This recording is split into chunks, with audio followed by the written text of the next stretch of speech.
আসসালামু আলাইকুম প্রিয় দর্শক, অন্য মঞ্চের আলাপচারিতায় আপনাদের সকলকে স্বাগত জানাচ্ছি। সুপ্রিয় দর্শক শ্রোতা মণ্ডলী, যারা এই মুহূর্তে আমাকে শুনছেন এবং পরবর্তীতে শুনবেন, তাদের সকলকে আমি আমার প্রাণঢাল অভিনন্দন এবং শুভেচ্ছা জানাই আমার কথা শোনার জন্য। আপনারা নিশ্চয়ই হেডলাইন দেখে, থাম্বনেল দেখে আপনারা বুঝতে পারছেন যে আমি কি বিষয়টা বলছি। হয়তো অনেকে চিন্তা করছেন সেনাপ্রধানকে কে এই মহাবীর বিপ্লবী হুমকি দিলেন। শুধু হুমকি নয়, এমন কথাও বলেছেন যে প্রয়োজনে ওনাদেরকে উল্টা লটকানো হবে সেই ব্রিজের উপর। সেনাবাহিনী প্রধান, ডিজিএফআই প্রধান, চিফ প্রসিকিউটর এবং বিচার বিভাগের প্রধান বিচারপতি সহ উপদেষ্টা মণ্ডলী সকলকে একরকম সরাসরি হুমকি দিয়েছেন হচ্ছে যে মেজর হাসান নাসির, সাবেক সেনাবাহিনীর মেজর হাসান নাসির, ওনার ভিডিওটা এই মুহূর্তে ব্যাপক ভাইরাল। আপনারা অনেকে হয়তো দেখেছেন, অনেকে হয়তো শুনছেন, তাই আমি ভিডিওটা দিলাম না। তবে হাসান নাসির, মেজর হাসান নাসির, তিনি হুমকি দিয়েছেন। তো ওনার এই হুমকিটা সম্ভবত গতকাল, কারণ আমি পেয়েছি আজকে ভাই, এই জন্য আমি বলতে পারছি না আসলে কোন দিন কখন হুমকি দিয়েছেন। রাতে পিনাকি দ্য গ্রেট 3 ইঞ্চিস, 3 ইঞ্চি পিনাকি, উনি রাতের 4:30টায় বাংলাদেশ সময় ঘোষণা দিলেন, সবাই মাঠে নেমে আসেন, যার যা কিছু আছে তাই নিয়ে হাজির হন রাস্তায়। সেনাবাহিনী কু করে ফেলছে, কি বলে আপনার এটা, ডাক্তার ইউনূসকে সম্ভবত ডান্ডি বিচি গায়েব হয়ে গেছে, এই ধরনের দিয়া প্রপাগান্ডা চালায় উনি একটা ইজম তৈরি করতে চাইলেন যে সবাই নাইমা আসেন। রিউমার স্ক্যানার ওখানে কিছু বললো না, ওনারা চুপ মুখে কুলুপাইটা বসে রইলেন। এই অবস্থা হয়েছে। এখন অনেকে আজকে 2 দিন যাবত কিন্তু এখানে অনেকে এই কথাটাই বলছেন যে কেন এমন কথা বলা হলো বা কেন কি হইলো, এটা নিয়ে অনেকে আলোচনা করতেছেন, কিন্তু কেউ জানেন না কাহিনী কি হয়েছে। এটা আসলে হচ্ছে যে সেনাবাহিনীর ক্যাম্পে শনিবারে রাত তখন প্রায় সম্ভবত 12টা 12:30টার দিকে সেনাবাহিনীর যে এপিসি গাড়িগুলো আছে, যেটাতে যে সার্জিস, হাসনাত, গোপালগঞ্জে পালাই আসছিল, ওই ধরনের 12টা গাড়িকে ওরা গ্যারেজ থেকে বের করে পেট্রোল, ওনাদের যে পেট্রোল পাম্প আছে সেখানে নিয়ে যাচ্ছিল ভোর 3টা 3:30টায়। তার মানে এগুলো সব রেডি করার জন্য। এইটা দেখে ওনাদের কাছে খবর পৌঁছান যে এরকম সেনাবাহিনীর মুভমেন্ট শুরু হয়েছে, সম্ভবত ভোর 5টার ভেতরে কু হয়ে যেতে পারে। এইটা শোনার সাথে সাথে আপনারা আমাদের প্রধান উপদেষ্টার লোক খোদা বক্স, আপনারা সম্ভবত সকলে জানেন খোদা বক্স, উনি আগে সম্ভবত পুলিশে ছিলেন, উনি সরাসরি নাকি পিনাকিকে ফোন দিয়ে বলেছেন যে ভাই এই অবস্থা, এখন এই সরকারকে যদি উৎখাত করে সেনাবাহিনী কু করে ফেলবে, প্লিজ আমাদেরকে বাঁচান, আপনার তাড়াতাড়ি আপনি ঘোষণা দেন যাতে লোকজন আসে। এই হচ্ছে যে মূল কাহিনী সেদিন পিনাকির সে দাঁড়ানো। তো খোদা বক্স সামান্য এপিসি নড়াতেই সারা সরকারের পেশাব ছিটা গেছে, পায়খানা ছিটা গেছে। আর যদি 2-1টা কামান, যদি জাহাঙ্গীর গেট দিয়ে একটা কামান, সাভার থেকে 2টা কামান যদি এমনি বের হইতো, যে মানে কামান উঠে কিনা, নামে কিনা, নড়ে কিনা, এইটা দেখার জন্য, তাহলে তো মনে হয় সব আত্মহত্যা করতে একদম স্ট্যান্ড বাই আত্মহত্যা করে মরে যেত। এই অবস্থায় সেনাপ্রধান ওয়াকারুজ্জামান একের পর এক থাপ্পড় খাচ্ছেন প্রধান উপদেষ্টা মোহাম্মদ ইউনূসের কাছে। বাংলাদেশের সেনাবাহিনীর নামের আগে দেশপ্রেমিক বলে একটি বিশেষণ ব্যবহার চলে আসছে বহু বছর ধরে, কিন্তু গত 15-16 মাস ধরে এই দেশপ্রেমিকদের এবং বিশেষ করে সেনাপ্রধানের দেশপ্রেমের নমুনা দেখে এই বিশেষণটি আর ব্যবহার করা যাবে কিনা ভবিষ্যতে, সেটা নিয়ে বড়সড় প্রশ্ন তোলা যেতেই পারে। কেন সে কথা বলি। বাংলাদেশের সেনাপ্রধান জেনারেল ওয়াকারুজ্জামান 2025 সালের মে মাসে প্রকাশ্যে যে 3টি উচ্চকণ্ঠ দাবি করেছিলেন, সেগুলো হলো ডিসেম্বর 2025-এর মধ্যে নির্বাচন চাই 1 নম্বর, 2 নম্বর নির্বাচিত সরকারি কেবল চট্টগ্রাম বন্দর লিজ বা মানবিক করিডোরের মতো নীতিগত সিদ্ধান্ত নিতে পারে, এবং 3 নম্বর সরকারের এসব ক্ষেত্রে সব সিদ্ধান্তের পূর্ণ তথ্য সামরিক বাহিনীকে জানিয়ে রাখতে হবে।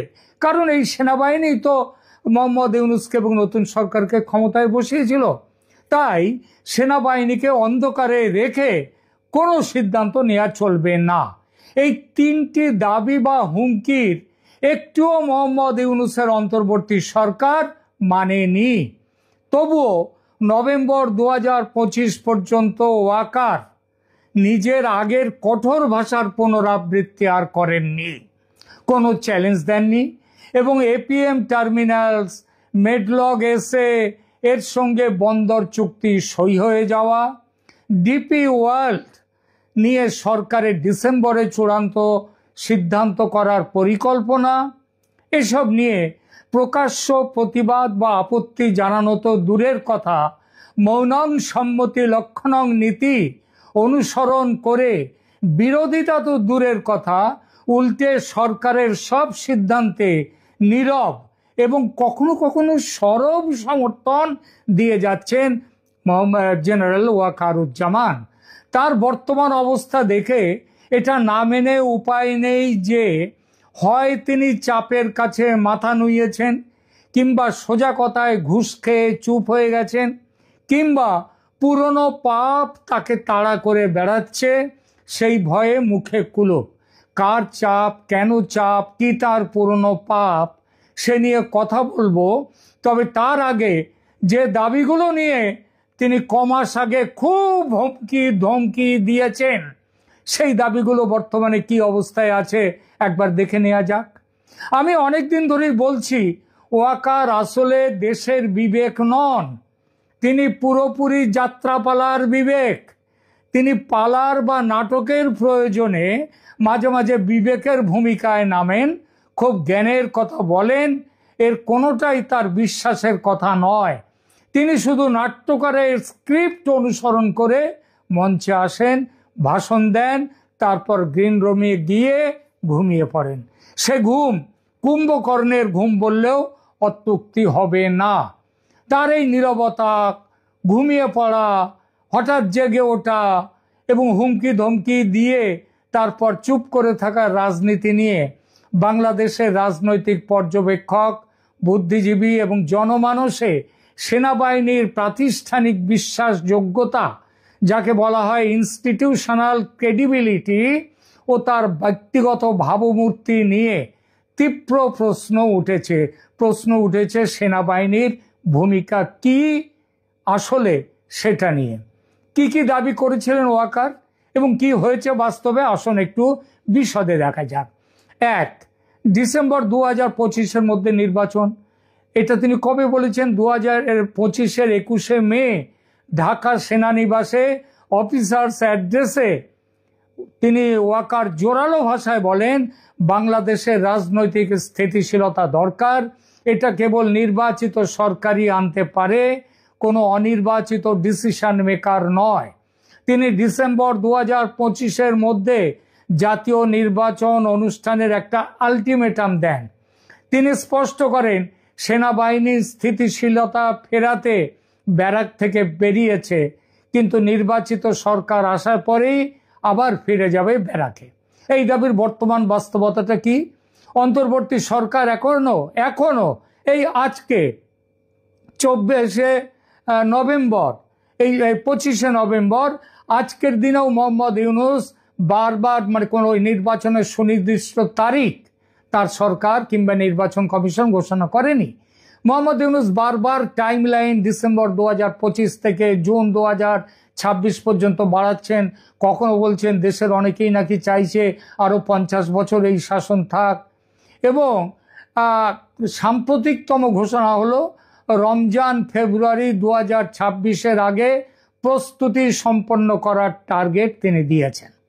বিএনপি, বামজোট প্রভৃতি দল ডিসেম্বর ডেডলাইনের বিষয়ে চাপ দিচ্ছে, কিন্তু সরকার সংস্কার ও ট্রায়ালের যুক্তি দিয়ে ডিলে করছে। নির্বাচন কমিশনের প্রস্তুতি নিয়ে কোনো কথা নেই। ইউনূসের কথা শুনে মনে হয় সেনার ডিসেম্বর টাইমলাইনকে ইউনূস সাহেব থোড়াই কেয়ার করেন। লক্ষণীয় যে এসব সত্ত্বেও ওয়াকার কিন্তু চুপ মেরে গেছেন, একটি কথাও তিনি আর বলছেন না। মে মাসের পর বেশ কয়েকবার ওয়াকার সিভিল লিডারশিপ মিটিং হয়েছে, কিন্তু প্রকাশ্যে আর ওয়াকার ওই ডিসেম্বর ডেডলাইন নিয়ে একটা কথাও বলেননি। বরং মের শেষ সপ্তাহে সামরিক নেতৃত্ব একটি প্রেস ব্রিফিংয়ে বলেছে সেনাবাহিনী ও সরকার একসাথে কাজ করছে, কোনো দ্বন্দ্ব নেই। এর বিরোধিতাও কিন্তু সেনা তরফ থেকে করা হয়নি। নভেম্বরে ইউনূস সরকার ও 3 বাহিনী প্রধানের সাক্ষাৎ হয়, একসাথে তারা বৈঠক করেন, যেখানে ইউনূস নির্বাচনের নিরাপত্তায় সামরিক সহায়তা চান এবং ওয়াকার আশ্বাস দেন যে সেই সহায়তা দেওয়া হবে। কিন্তু সেদিনও নির্বাচনের তারিখ নিয়ে কোনো বাধ্যবাধকতা ওয়াকারের তরফ থেকে আরোপ করা হয়নি। নির্বাচন যদি ফেব্রুয়ারির পরেও আরো পিছিয়ে যায় তাতেও যে তার আপত্তি নেই সেটাও বোঝা যাচ্ছে। এমনকি আল জাজিরার সাংবাদিককে ওই যে বললাম না যে কথাটা, ইউনূস যখন বলেন দেশের অনেকেই চান তার সরকার আরো 50 বছর থাকুক দেশে, এর বিরুদ্ধে অন্তত মজা করেও ওয়াকার একটি কথা বলেননি। তিনি বলতে পারতেন 50 বছর কি তিনি আর বাঁচবেন, যে 50 বছরের কথাটা বললেন এটা মজা করেও বলতে পারতেন, কিন্তু সেটাও বলেননি। সেনাপ্রধানের দেওয়া ডিসেম্বরের মেয়াদ শেষ হতে চলল, এখনো নির্বাচনের তারিখ ঘোষণা হয়নি, অর্থাৎ ওয়াকারের ডিসেম্বর ডেডলাইন একেবারে নিশ্চিতভাবেই ব্যর্থ হতে চলেছে। কিন্তু দেশপ্রেমিক ওয়াকার ও তার বাহিনী এখন ইউনূসের সুবোধ বালক। 2 নম্বর আসি মানবিক করিডর নিয়ে। মে 2025-এ কোনো ব্লাডি করিডর দেয়া হবে না বলে একেবারে যাকে বলে বিশাল হুমকি দিলেন। তারপরও সরকার এ বিষয়ে প্রক্রিয়া কিন্তু চালিয়ে যাচ্ছে। 21শে মে 2025-এর অফিসার্স অ্যাড্রেসে ওয়াকার অত্যন্ত কঠোর ভাষায় বলেন, নো ব্লাডি করিডর বিজনেস। অর্থাৎ আমেরিকার দখলদারির প্ল্যান অনুযায়ী জাতিসংঘ প্রস্তাবিত মিয়ানমারের রাখাইনে মানবিক করিডর বাংলাদেশের ভেতর দিয়ে তৈরির প্রস্তাব বাংলাদেশের সার্বভৌমত্বের হুমকি, এবং শুধু নির্বাচিত সরকারই এমন সিদ্ধান্ত নিতে পারে, অন্তর্বর্তী সরকার নয়। একথা ওয়াকার বলেছিলেন। ওয়াকার বলেছিলেন সেনাবাহিনী এমন কিছু হতে দেবে না যা দেশের সার্বভৌমত্ব স্থিতিশীলতা ক্ষতিগ্রস্ত করে। কিন্তু সরকার কি করছে? অন্তর্বর্তী সরকারের national security adviser Khalilur Rahman এবং foreign affairs adviser Touhid Hossain প্রথমে করিডর নিয়ে জাতিসংঘের সাথে আলোচনায় রাজি ছিলেন।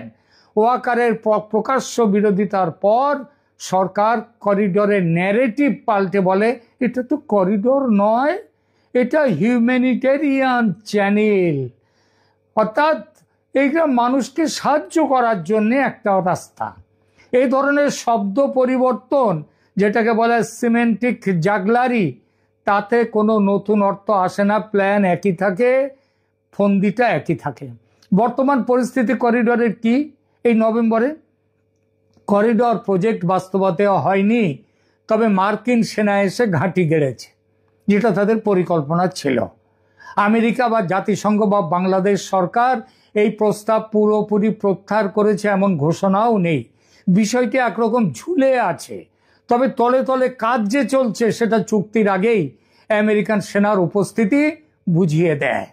সেনা নেতৃত্ব পরে কোনো প্রকাশ্য আপডেট দেয়নি, তবে বিষয়টা চোখের আড়ালে সেরে নিতে ওয়াকারের চাপে সরকার কিছুটা পিছু হটেছে এমন একটা ধারণা দেশময় ছড়িয়ে দেয়া হয়েছে, যা আদৌ সত্যি নয়।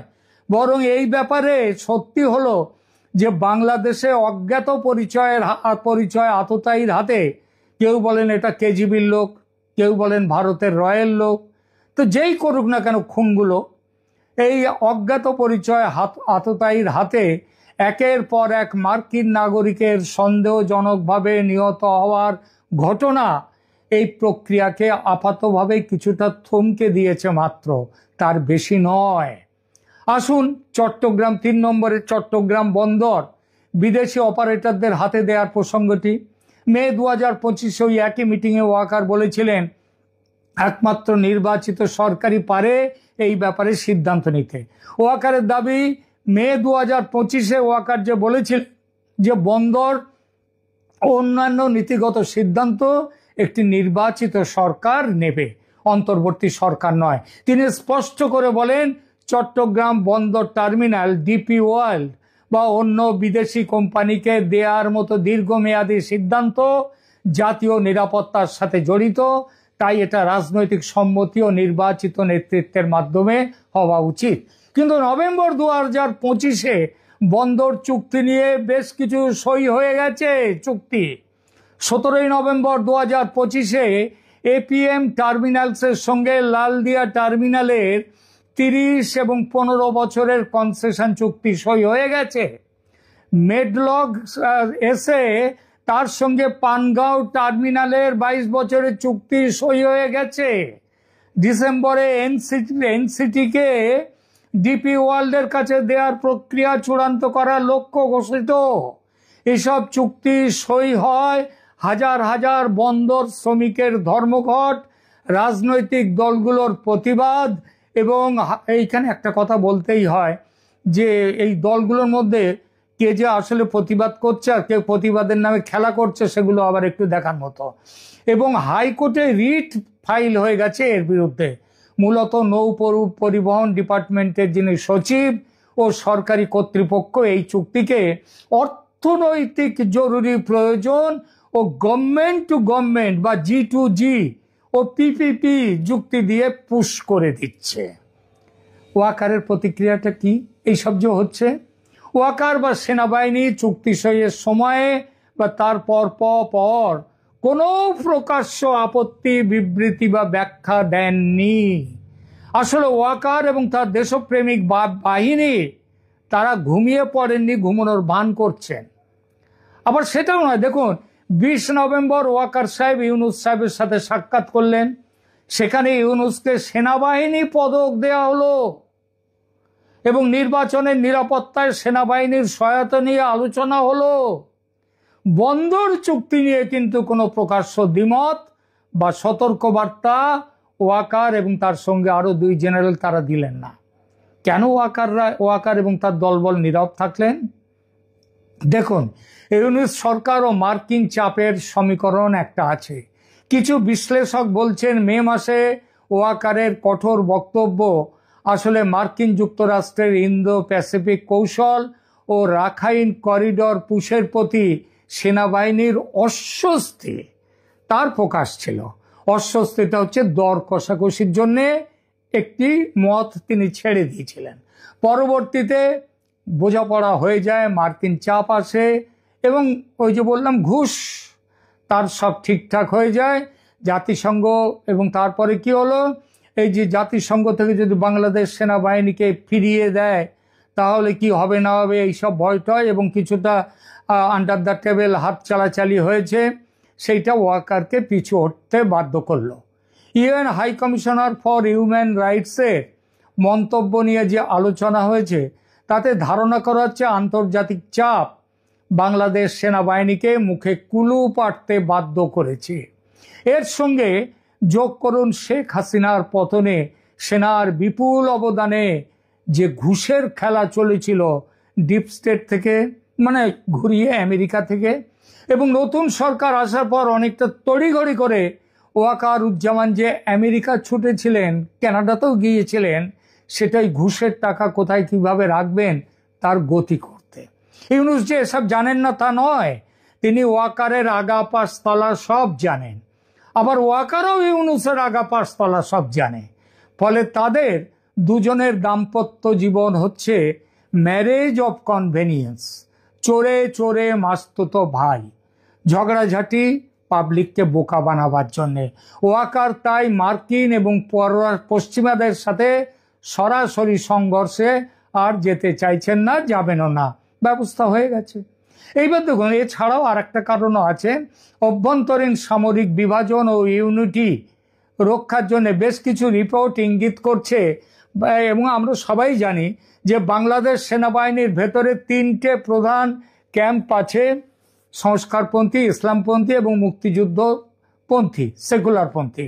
ওয়াকার এই সবার সাথেই একটা মোটামুটি যোগাযোগ রেখে দেন, কিন্তু মূলত তিনি তো জামাতের, তার একটা পুরনো জামাতি অতীত আছে এবং জুলাই আন্দোলনে গুলি চালিয়ে মানুষ মারার অভিযোগ তার বিরুদ্ধে উঠতে পারে এমন একটি ধারণা ছড়িয়ে পড়ায় তিনি আর সরকারি সিদ্ধান্ত বা জামাতি সিদ্ধান্তের বিরোধিতা করতে সাহস পাচ্ছেন না, মুখে কুলুপের, এটাও একটা কারণ। এরপরে আর একটা জিনিস আছে, পাকিস্তান থেকে জেনারেল সাইর শামসাদ মির্জা সমেত ঝাঁকে ঝাঁকে আইএসআই কর্তাদের বাংলাদেশ সফর এবং ওয়াকার সমেত সামরিক নেতৃত্বের সাথে তাদের মিটিং হওয়া নিয়ে ধারণা করা হচ্ছে বাংলাদেশ সেনাবাহিনীকে পাকিস্তান চীন অ্যাক্সিসের অক্ষের দিকে নিয়ে যাওয়ার চেষ্টা চলছে। এমন একটি পরিবেশে ওয়াকার ইউনুস আবার পশ্চিমাদের সঙ্গে খুব ঘনিষ্ঠ, সুতরাং ইউনুসের বিরুদ্ধে অতিরিক্ত কঠোর পদক্ষেপ নিলে বিকল্প অন্য জায়গা থেকে সহায়তা পাবেন না, চীন পাকিস্তান থেকেও পাবেন না, ওই আমেরিকা ওদের কাছ থেকেও পাবেন না। সুতরাং নীরব থাকার তার পছন্দ এটা। এছাড়া একটা ব্যক্তিগত স্বার্থ আছে।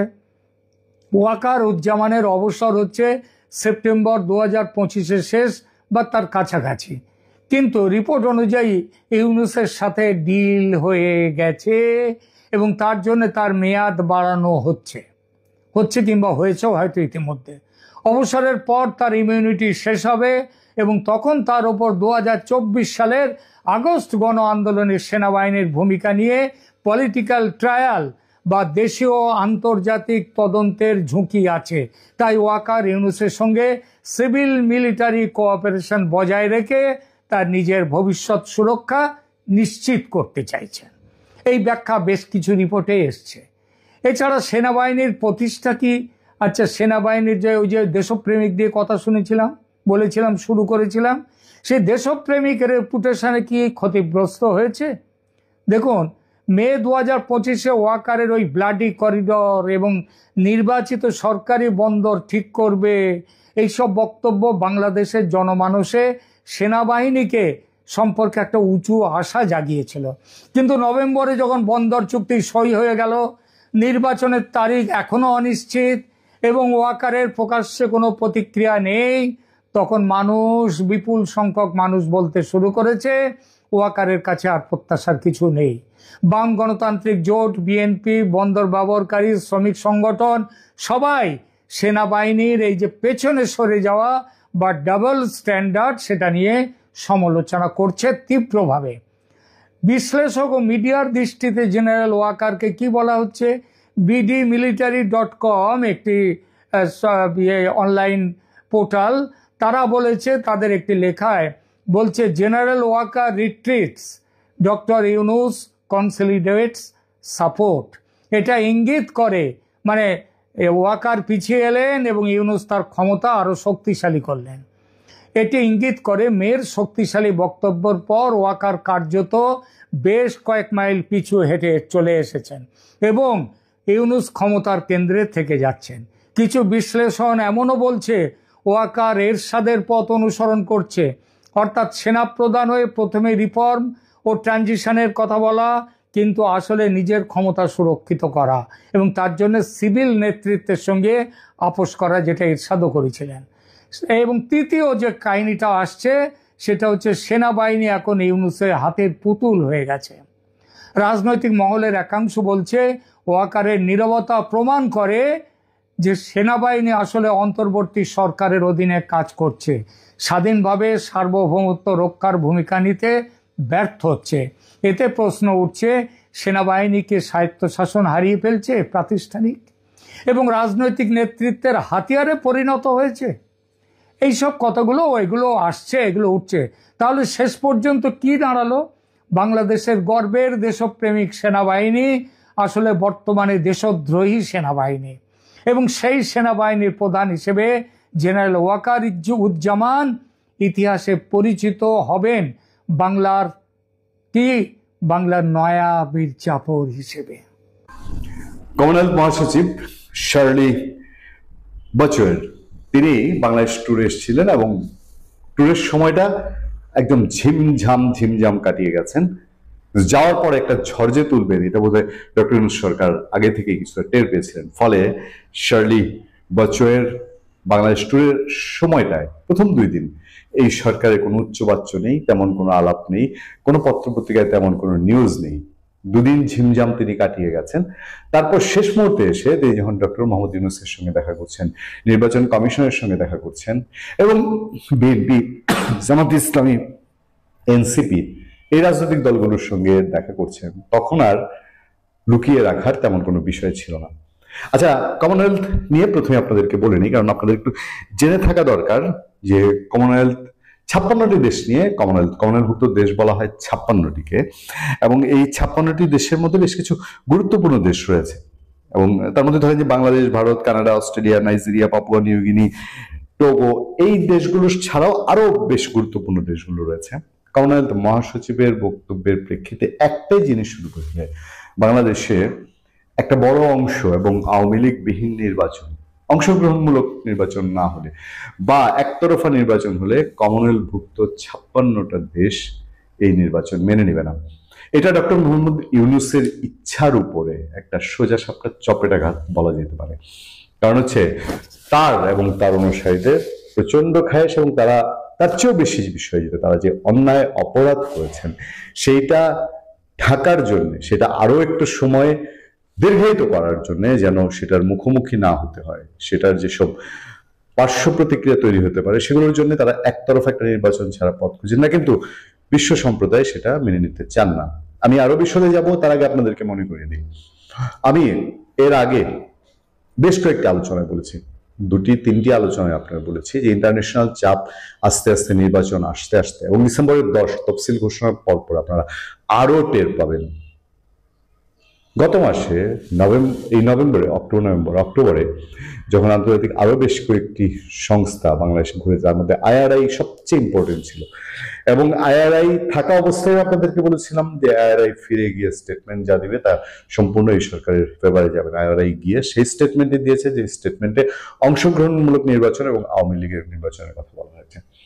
কমনওয়েলথ বাংলাদেশে পা রাখার বিষয়ে গত পরশু আমি আপনাদেরকে বলেছি যে এইটা জানতেন কোনো বিষয় না, যে আসলেন দেখলেন ইউরোপীয় ইউনিয়নের মতন হাসি মুখে অনুদানের আশ্বাস দিয়ে চলে গেলেন, তা কিন্তু না। কমনওয়েলথের এই ট্যুরে, কমনওয়েলথ মহাসচিবের শার্লির এই ট্যুরে সবচেয়ে গুরুত্বপূর্ণ ঘটনা ঘটেছে। এই সরকার যাদেরকে অস্বীকার করে, একেবারে অপ্রাসঙ্গিক মনে করে সেই আওয়ামী লীগকে কমনওয়েলথ তারা যে বাংলাদেশে বসে স্বীকৃতি দেয় সেটা একটা নজির পাওয়া গেছে, এবং তার মধ্যে আরো একটি ইন্ডিকেশন আছে যে আওয়ামী লীগের নেক্সট নেতৃত্ব কি। আওয়ামী লীগের পরে শেখ হাসিনা, শেখ হাসিনার পরে বঙ্গবন্ধু শেখ মুজিবুর রহমানের পরে শেখ হাসিনা, শেখ হাসিনার পরে তার 2 সন্তান সজীব ওয়াজেদ জয় এবং সাইমা ওয়াজেদ পুতুলের নাম শোনা যায়।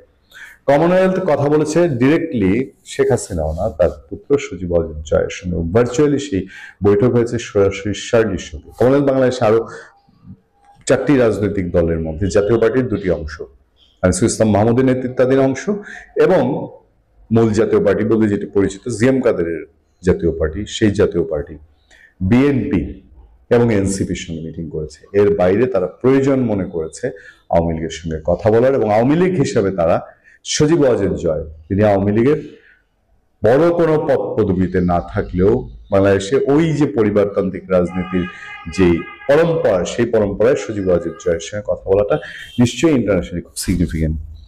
শার্লি যখন বাংলাদেশে এসেছেন, বাংলাদেশে আসার পরে তিনি একাধারে বহু মিটিং করেছেন, এবং সেই মিটিংগুলোর কমনওয়েলথ মহাসচিবের সঙ্গে এনসিপি নেতাদের বৈঠক হয়েছে। তারপর আপনার কমনওয়েলথ মহাসচিব শার্লি তিনি যেদিন ঢাকায় এসেছেন সেদিনও পত্রপত্রিকায় নিউজ হয়েছিল, কিন্তু তিনি কখন কিভাবে এসেছেন সেই ধরনের বিষয় ছিল না। 20 নভেম্বর তিনি 2025-এ ঢাকায় এসেছিলেন। তিনি আর যে জায়গায় আমরা একটু ধাক্কা খেয়েছি সেই জায়গাটা হলো বাংলাদেশের প্রধান উপদেষ্টা ডক্টর মোহাম্মদ ইউনূসের সঙ্গে কমনওয়েলথ মহাসচিব শার্লি দেখা করার পর যে নিউজগুলো পত্রপত্রিকা এসেছিল সেগুলো ছিল খুব ইন্টারেস্টিং। সেগুলোতে বলা হয়েছিল আসন্ন ত্রয়োদশ জাতীয় সংসদ নির্বাচন সুষ্ঠুভাবে আয়োজনের জন্য কমনওয়েলথের পূর্ণ সহযোগিতা কামনা করেছেন প্রধান উপদেষ্টা ডক্টর মোহাম্মদ ইউনূস। সোমবার রাষ্ট্রীয় অতিথি ভবন যমুনায় কমনওয়েলথ মহাসচিব শার্লি আওয়ারকর বচুয়ের সঙ্গে এক বৈঠকে তিনি এর সহযোগিতা কামনা করেন। আমার কাছে নিউজগুলো আমি পড়ি, আর আমার অনেকটা আওয়ামী লীগ যখন জাতীয় বিএনপি এবং জামাতে ইসলামী ছাড়া নির্বাচন করছিল, এবং তখনও কমনওয়েলথের প্রতিনিধি দল বাংলাদেশে ছিল, আমার যেটুকু মনে আছে তারপরেও ছিল 5 জানুয়ারি 2024 পর্যন্ত কমনওয়েলথের প্রতিনিধি দল বাংলাদেশে আসা যাওয়া করেছে, আগে এসছে পরে এসছে। তখন ওই চেয়ারটায় প্রধান উপদেষ্টা ডক্টর মোহাম্মদ ইউনূস যে চেয়ারটা, সেই চেয়ারটা যে কথাগুলো বলতো বাংলাদেশের নির্বাচনের সহযোগিতা চাই, এটা অংশগ্রহণ, এটাই অংশগ্রহণমূলক, এখানে ভালো হবে, ঠিক একই টাইপের আওয়াজ যেন আমার কানে বাজে। প্রধান উপদেষ্টা বলেন আমাদের গণতান্ত্রিক উত্তরণের পাশাপাশি আসন্ন জাতীয় নির্বাচন সফলভাবে আয়োজনের জন্য আপনাদের সহযোগিতা প্রয়োজন।